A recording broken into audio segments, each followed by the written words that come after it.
What's up guys, it's Aronius here with another Raid Shadow Legends video. I did want to go ahead and start off to let you know that I have a few Sacred Shards readily available here. This video is just going to go over the top 10 champions that are legendary that I want right now on my account, who for the most part would change my account. I mean, any legendary is going to change your account in a small way depending on the legendary, while some legendaries are going to make your account go from 0 to 100 very quickly and is going to be game changer for you. So let's get into it. First off, I like to go with the Sacred Order, and one person from here who's not, I'm not going to consider Void Legos because I'm free to play. I don't have many Void Shards to pull ever, so I'm not going to go over those right now. So who I believe would be game changing for me, the first one is Roshkard, and I only say this because you can build a sort of unkillable team with block damage for clan boss. I don't have an unkillable team, although a lot of people use Man-Eater, but unfortunately I doubt that I'm going to get a Man-Eater, but who knows. Next up is actually going to still be Sacred Order. So second one would be Martyr. Martyr's really, really good. She can actually solo some dungeons, solo some campaign as well. She's good at campaign farming. She's also really good in other areas of the game like Doom Tower as well. So she's great. I would love to have her as well on the team. The next person, or the next faction, let's see. We're going to go with Barbarians here, and I would go with Altan. Altan is a very good clan boss champion.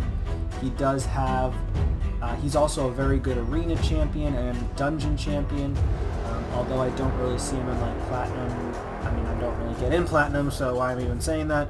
I don't really see him in Gold 4 very often, so he is good. He is good. You'll probably see him in Gold 3, Gold 2 more often than not. You'll see him in some clan boss teams, and he's really good for faction wars as well. So attacks one enemy, 6% chance placing a decreased attack debuff for 2 turns. That's what's good for clan boss. Then on the A2, attacks one enemy, places a 60% increased defense on all allies for 2 turns, places a shield buff on all allies for 2 turns, equal to 20% of their max HP if this attack kills an enemy. That's why he's good for dungeons and good for arena. And then a passive, he revives a random ally with 30% HP every time he kills an enemy and resets the cooldown on his champion skills if this champion kills an enemy and all allies are still alive. And then he increases ally defense in all battles, so that's not bad. The next one is going to be Lizardmen. So for Lizardmen, this one's kind of obvious. Everybody wants Draco. He does have the decreased defense and weaken on his A3, which is massive for pretty much virtually anywhere in the game. Plarium has brought out a few different champions now that can do decreased defense and weaken, so not a lot of people worry too much about just getting him. I mean, Venus does it as well, but the thing is, Venus, I believe, is a Void Lego. Cousin, of course, I have him all taken care of as a quick little fusion type character. That's a farmable character for free-to-play players. Definitely get him, definitely fuse him. He's great. He does have, actually I just want to show you him real quick. He does have the decreased defense and weaken on one target, which is great for clan boss. Most people typically use Draco more for clan boss and other areas of the game like dungeons. So going to the next faction, we're going to go to the Orcs. So for the Orcs, for this faction, I'm going to go with Iron Brago, because Iron Brago has a really good passive which increases the defense of all allies by 10% of this champion's defense. He has a very good base defense of 1487, so if you build his defense very high, you can actually make your entire team very tanky, especially for clan boss.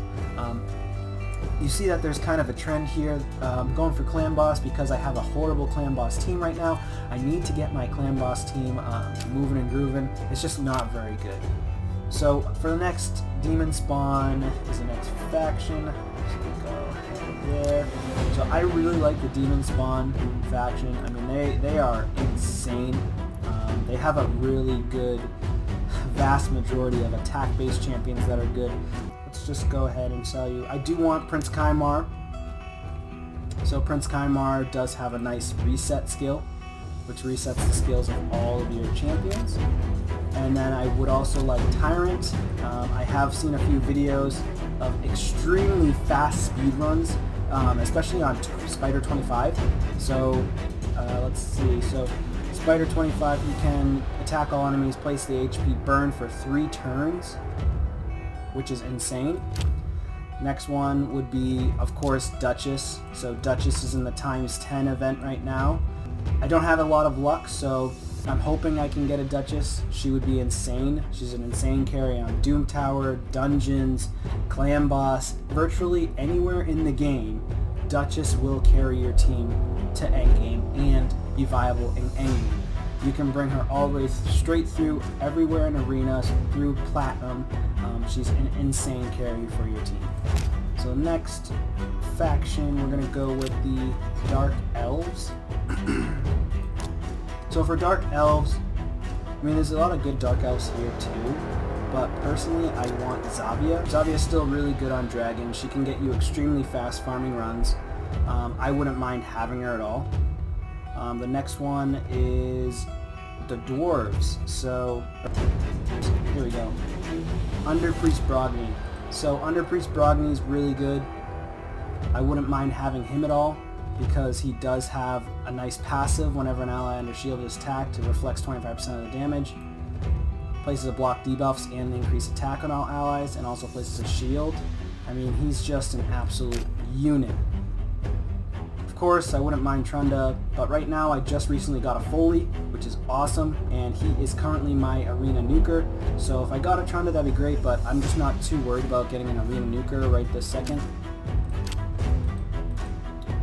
Alright, so those are all the champions that I personally am looking for on my account to change my account.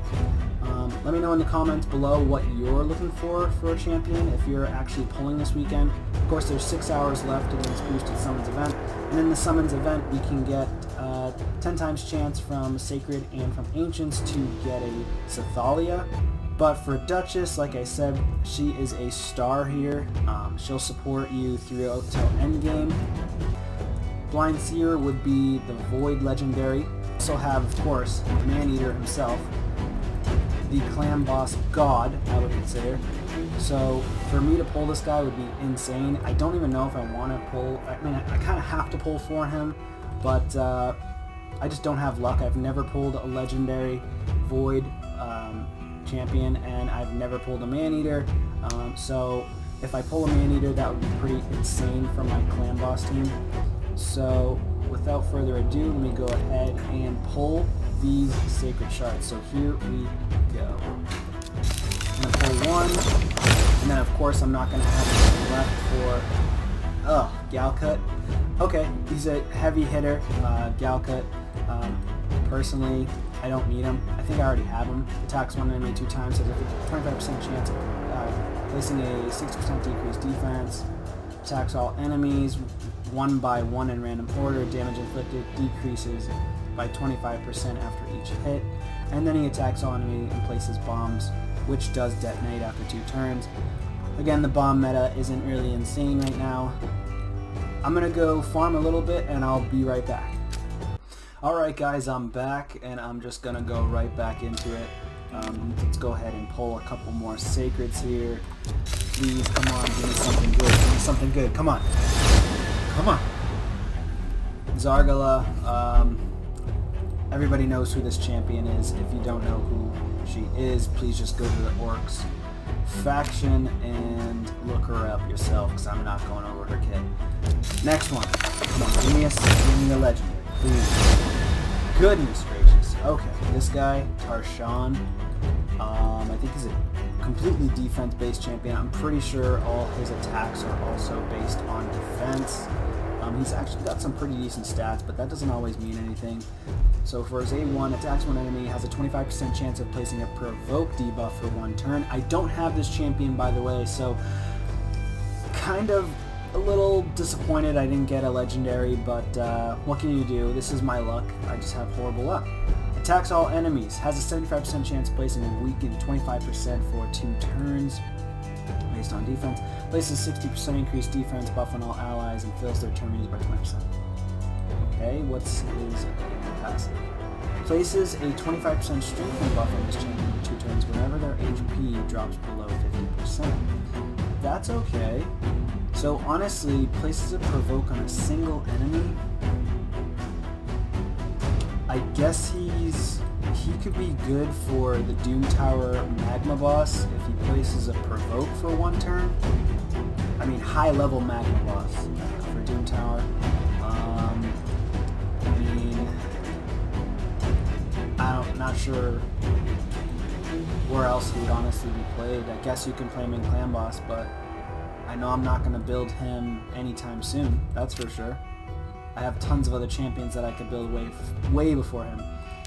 Just because of the 10 times and because I really want to pull a Man-Eater, I'm going to go ahead and pull my Void Shards.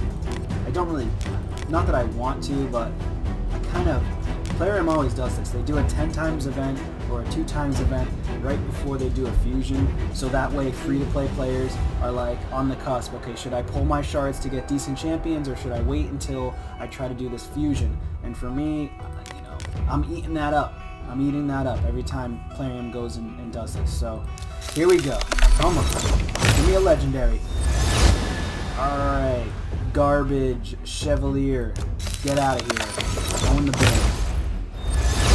Oh my goodness, at least give me something here. One more. Marquise, whatever. Garbage. Next, another. Oh my goodness. This just keeps getting better and better. Kurzad, Deep Heart. I actually don't know if I have this champion yet. For a rare, attacks when enemy places an extra hit. If this attack is critical, the extra hit places a 30% decreased speed debuff for 2 turns. Okay. Then attacks all enemies. Each critical hit fills this champion's turn meter by 7.5%. Okay. Places a 50% increased accuracy buff on all allies for 2 turns. Then attacks all enemies. Has a 75% chance of placing a 30% decreased defense debuff for 2 turns. Okay. So if you're a up-and-coming free-to-play player, this guy is definitely worth building, especially in dungeons. Build him for dungeons. I mean, Faction Wars, he's a beast. I would definitely build him for Faction because of the increased accuracy buff. A lot of people struggle with accuracy on their champions, so I would highly suggest doing it. Should I YOLO all my Ancient Shards for 1 Lego?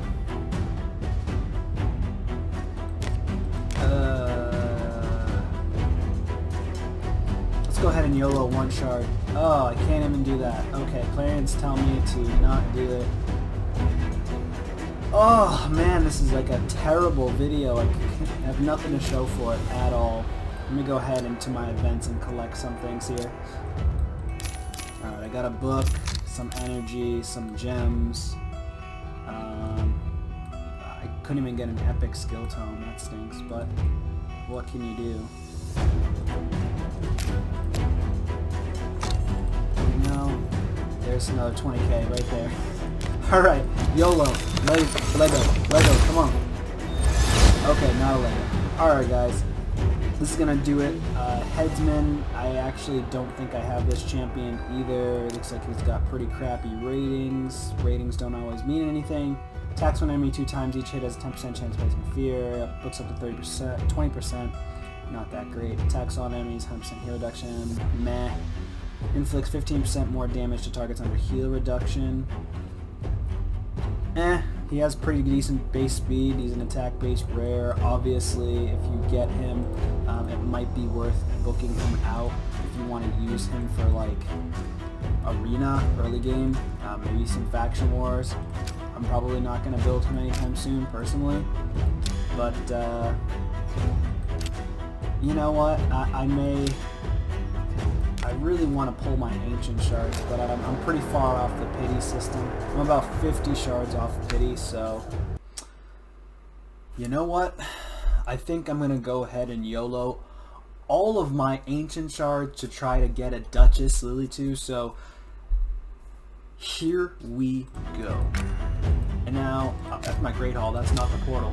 Okay, we're gonna do 10 at a time. I really shouldn't be doing this, but I'm gonna do this anyways. There's the first 10, let's see what we've got. Please get lucky, come on now, come on now. We got a Drake, I already have a Drake, he's not really that amazing. Let's go ahead and do 10 more. I need to make some space and I'll be right back. Alright guys, we're back. I'm going to go ahead and pull the rest of these Ancient Shards. And I don't have any money. Ugh! I'll be back. Okay, I'm back. Let's go ahead and pull the rest of these shards right now. Pulling them quick. Let's go. 10 more. Come on.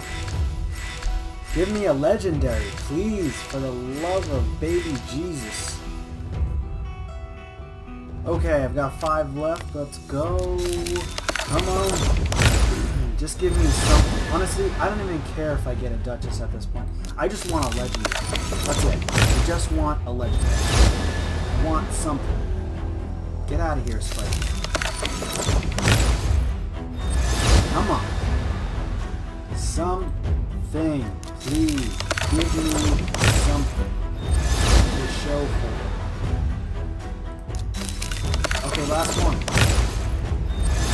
Nothing. Pig sticker. Actually hits kind of hard, but I don't want it.